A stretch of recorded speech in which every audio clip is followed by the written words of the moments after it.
नमस्कार, मैं हूं आपके साथ मयंक मिश्रा। आज 10 तारीख है और इस वक्त की बड़ी खबर, हूती की तरफ से अब अमेरिका को दिया गया है बड़ा झटका। और हूती ने ऐसे ऐसे जो खबरें आ रही हैं उसके मुताबिक, जो सोर्सेस से खबरें हैं कि हूती ने अब बाब-अल मंदेब के करीब MQ-9 रिपर ड्रोन को निशाना बनाकर गिरा दिया है। देखिए, पिछले 12 घंटे के अंदर हूती की तरफ से जो हमले किए गए वो सब के सब हमले बिल्कुल उसी स्टाइल में किए जा रहे हैं, उसी तरीके से किए जा रहे हैं जैसे हमले ईरान करता है। जिस तरह से ईरान बैलिस्टिक मिसाइल्स दागता है, जिस तरह से ड्रोन अटैक्स होते हैं, जो डिफेंस सिस्टम ईरान का एक्टिवेट है, बिल्कुल इसी तरह से अब हूती के लड़ाके भी हमले कर रहे हैं। यानी जंग का अंदाज वही है जो ईरान करता है। दूसरी चीज, हूती ने अब वही एग्रेसिव अप्रोच ले लिया है जो ईरान ने हॉर्मूज को लेकर अपना रखा है। बिल्कुल वही रणनीति हूती ने बाब-अल मंदेब के लिए अपना रखी है। देखिए, इस वक्त की जो बड़ी खबर है, US MQ-9 reaper drone reportedly crash near चेल्बी एयरबेस इन जिबूती। देखिए, जिबूती एक देश है जहां पर अमेरिका का एयरबेस है, चेल्बी एयरबेस। यहां पर अमेरिका इसको मैनेज करता है, काफी फाइटर जेट्स हैं यहां पे। देखिए, गौर करने वाली बात है, जिबूती के इस चेल्बी बेस पर जितने ड्रोन्स फ्लाइट्स टेक ऑफ करती हैं, ये लाल सागर, बाब-अल मंदेब और इसके आसपास के इलाकों में मिलिट्री ऑपरेशंस करती हैं। इसलिए चेल्बी एयरबेस बहुत इंपॉर्टेंट हो जाता है जिबूती का। अब जो खबरें हैं कि यहां पर एक MQ-9 रिपर ड्रोन जो है वो गिरा दिया गया है, क्रैश कर दिया गया है। और the embassy confirmed it was tracking an aircraft in distress but did not identify the aircraft or explain the cause of the incident. Reports have identified the aircraft as an MQ-9 while no group has claimed responsibility। देखिए, अभी जो खबर है उसके मुताबिक एक MQ-9 reaper drone था जिसने ये चेल्बी एयरबेस जो अमेरिका का है इससे टेक ऑफ किया। ये बाब-अल मंदेब के आसपास था, तब इसने स्ट्रेस सिग्नल दिया और फिर उसके बाद ये लौटा नहीं और क्रैश कर गया। अब अमेरिका ये कह रहा है कि अंदेशा है कि हूती ने जो है वो इसको मार गिराया है। हालांकि अभी इसको लेकर कोई बड़ा दावा नहीं हुआ है, लेकिन ये माना जा रहा है कि हूती ने इसे मार गिराया। अब आप देखिए, चेल्बी एयरबेस जो है इसका थोड़ा जिक्र करना ज़रूरी है क्योंकि ये यमन में जो जंग हो रही है, अब इसमें ये चेल्बी एयरबेस इंपॉर्टेंट होने जा रहा है और इस पर हमला भी हो सकता है। ये जो एयरबेस है जिबूती में स्थित एक सामरिक सैन्य एयरबेस है। यह जिबूती की राजधानी शहर से दक्षिण पश्चिम में लगभग 6 किलोमीटर की दूरी पर है। और इसकी मुख्य बातें यह है कि यहाँ पर अमेरिका जो है उसके ड्रोन्स हैं, जितने ड्रोन मूवमेंट होते हैं अमेरिका के वो सब यहाँ से होते हैं। और अब सूत्रों के हवाले से ऐसी भी खबर है कि अगर जिबूती के इस चेल्बी एयरबेस पर हमला हो जाता है तो कोई आश्चर्य की बात नहीं होगी। अगर अमेरिका ने किसी तरह का ऑपरेशन किया यमन में हूती के खिलाफ तो हो सकता है कि ये चेल्बी एयरबेस जो है इस पर हमला हो जाए। और ये जो MQ-9 रिपर ड्रोन गिराया गया है ये हूती की तरफ से एक वार्निंग है अमेरिका को कि आप लाल सागर से दूर रहिए। इसके अलावा देखिए, जो खबरें आ रही हैं, यमन ने जो है हूतीज़ ने सऊदी के ऊपर लगातार दबाव बनाना शुरू कर दिया है। यानी हमले के साथ साथ समंदर में, बाब-अल मंदेब में एक टोटल ओवरऑल दबाव बना रखा है हूती के ऊपर। ये बहुत ही एग्रेसिव रणनीति है।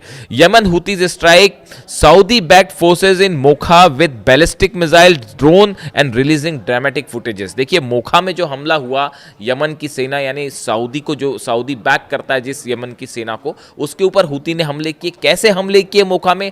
बैलिस्टिक मिसाइल से, ड्रोन से। और सबसे बड़ी बात है, इसका वीडियो भी रिलीज किया बिल्कुल इसी अंदाज में जैसे IRGC करती है। अब आप समझ जाइए मैं क्या कहना चाह रहा हूं। The Houthis warned Saudi Arabia, wherever you mass, you get bombed। सीधी धमकी है सऊदी को हूती की तरफ से कि आप जहां भी जमा होंगे वहां पर हमला किया जाएगा। The attack reportedly killed at least 7 people and wounded dozens। ये जो हमले हुए हैं हूती की तरफ से, जो हमले हुए इसमें 7 लोग मारे गए हैं, संख्या ज़्यादा हो सकती है इसकी, और सैकड़ों लोग इस हमले में घायल हो गए हैं।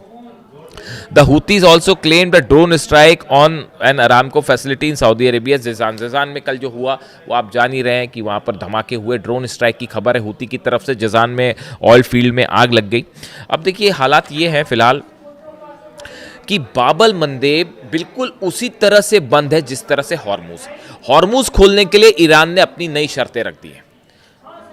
मुआवजा वापस दिया जाए, अमेरिका अपना सेना लेकर निकले, अमेरिका अपने बेसिस खाली करे। मतलब बहुत ही ज़्यादा सख्त शर्तें ईरान की तरफ से रख दी गई हैं हॉर्मूज को खोलने के लिए। अब ऐसी स्थिति बाबल मंदेब में भी अपना ली है हूती ने। हूती का जो स्टैंड है बाबल मंदेब को लेकर वो बिल्कुल वैसा ही है जो ईरान का हॉर्मूज को लेकर है। अब इस हालात में सऊदी अरेबिया क्या करेगा? देखिए ये बहुत अहम हो जाता है मामला। जिस तरह से ये पैक्ट साइन हुआ सऊदी पाकिस्तान हूती तुर्की का उसको लेकर ये था मामला कि अब ये सऊदी पर सीधा सीधा हमले हो रहे हैं, इसी को ही जंग कहते हैं, सीधे हमले हो रहे हैं। ऐसी स्थिति में तुर्की और पाकिस्तान क्या करेंगे? क्या दोनों किसी तरह से हूती के ऊपर हमला करेंगे? इस तरह के तमाम सवाल थे, लेकिन ये साफ कर दिया गया है खासतौर पर तुर्की की तरफ से कि फिलहाल ऐसा कोई जॉइंट फ्रेमवर्क ही तैयार नहीं है जिसके तहत तुर्की जो है वो इस मामले में शामिल हो। यानी तुर्की ने दूसरे शब्दों में हूती पर किसी भी तरह का ऑपरेशन करने से साफ मना कर दिया है। तुर्की ईरान के खिलाफ नहीं जाएगा, ये बात एकदम साफ है। इस हालात में देखिए तुर्की माइनस है, यानी सऊदी यहाँ पर फिर अकेला पड़ा हुआ है। अमेरिका मदद करने की सिचुएशन में है नहीं, इजराइल जो है वो सऊदी की मदद करेगा नहीं। इस हालात में अब सवाल ये है कि सऊदी अपनी रक्षा कैसे करेगा, सऊदी की मदद कैसे होगी? ये अपने आप में एक बड़ी खबर। इसके अलावा देखिए एक और अहम खबर का जिक्र करना ज़रूरी है, वो है गाज़ा। नेतन्याहू की तरफ से बयान आया है कि वो एक तो 15 सूत्री जो प्रोग्राम है डोनाल्ड ट्रंप का गाज़ा पीस प्लान जो है वो उसको स्वीकार करने से उन्होंने मना कर दिया, सीधा सीधा मना कर दिया। यानी ये देखिए आप, ये बता रहा है कि ये डोनाल्ड ट्रंप की लगातार कम होती पोजीशन को बता रहा है कि ईरान ने डोनाल्ड ट्रंप की हालत ऐसी कर दी है कि अब नेतन्याहू मुंह पर सीधा मना कर दे रहे हैं, क्योंकि सब कोई महसूस कर रहे हैं कि हर स्तर पर डोनाल्ड ट्रंप की हार हुई है, डोनाल्ड ट्रंप एडमिनिस्ट्रेशन की हार हुई है। चाहे हॉर्मूज हो, चाहे न्यूक्लियर पॉलिसी हो, चाहे जंग हो, आप जहां भी ले लें, चाहे एयर बेसिस हो, डिफेंस हो, सिक्योरिटी हो, सब में अमेरिका बुरी तरह से हारा है ईरान के साथ जंग। तो अब ऐसे हालात में हम नेतन्याहू भी सीधा सीधा जो है डोनाल्ड ट्रंप के प्रस्ताव को नकार दे रहे हैं और कह रहे हैं कि गाज़ा पीस प्लान को मैं नहीं मानूंगा। इसको लेकर तमाम खबरें आप देख सकते हैं। और इसको लेकर ईरान और इजराइल आमने सामने होंगे, इस बात को भी याद रखिए। गाज़ा को लेकर अब ईरान और इजराइल के बीच में बड़ी जंग होगी, ऐसे हालात बनते जा रहे हैं या बनाए जा रहे हैं, दोनों स्थिति है।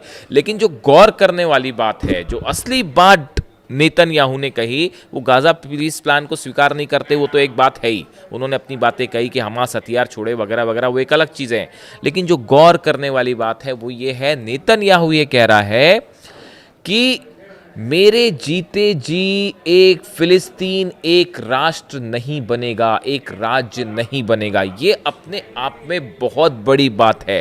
नेतन्याहू का ये डिक्लेरेशन करना कि मेरे जीते जी फिलिस्तीन राज्य नहीं बनेगा, इस सेंटेंस ने ये बता दिया है कि आगे गजा को लेकर इजराइल की रणनीति क्या होगी। इस बयान ने बता दिया है कि गजा को लेकर अब एक नई जंग की शुरुआत हो सकती है। गजा को लेकर ये जो बात है, ये देखिए बहुत अहम सेंटेंस है जो मैं फिगर आउट कर पाया कि मेरे रहते जो है, मेरे जीते जी जो है फिलिस्तीन राज्य नहीं बनेगा।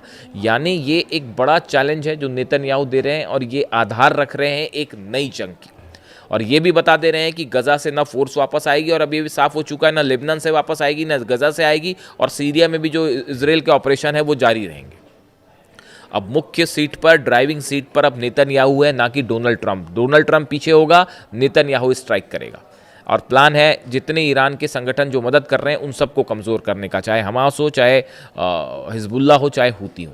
लेकिन हो उल्टा रहा है, हूती भी वहाँ पर ज़बरदस्त दबाव दे रहा है और लेबनान में जो है वो हिजबुल्ला भी लगातार हमले कर रहे हैं। वो खबरें आई रही हैं, आप देख रहे हैं किस तरह से इजरायली फोर्सेस को नुकसान पहुँचाया जा रहा है। यानी पूरा मिडिल ईस्ट एक बार फिर अनसेटल है बुरी तरह से। लाल सागर से लेके, हॉर्मूज से लेके, बाब अल मंदेब से लेकर ऑयल बिजनेस पूरी तरह से ठप पड़ा हुआ है। ऐसे में ईरान ने अपनी शर्तें रख दी हैं अमेरिका के सामने। अब सवाल यह है कि अमेरिका क्या ईरान की शर्तों को मानेगा? क्या मुआवजा देने की बात जो ईरान ने कर दी है, क्या डोनाल्ड ट्रंप उसको मानेंगे? अगले चंद दिनों में एक बड़ा चेंज आप देख सकते हैं पूरे मिडिल ईस्ट में, और देख सकते हैं आप कि कैसे यहां पर समीकरण बदल रहे हैं और पावर सेंटर शिफ्ट होके अब तेहरान और ईरान पहुंच चुका है। इससे जुड़ा जो भी अपडेट होगा आप तक पहुंचाऊंगा। कमेंट करके बताइए वीडियो कैसा लगा। Thank you so much.